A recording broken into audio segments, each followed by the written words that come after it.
નોના નોણપણમાં વખો વેઠીના દુઃખ વેઠીના પેટે પાટા મોધીના મા બાપે મોટા કર્યા હોય.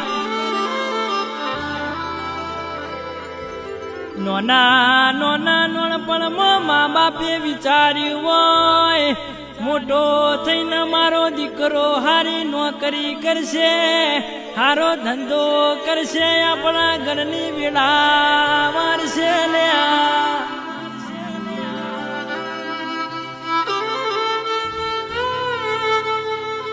એટલા માટે કહેવાય છે ભૂલો તો જગત ભૂલજો, ભૂલો તો દુનિયા ભૂલજો, પણ મા બાપને કોઈ દાડો ભૂલતા નહીં.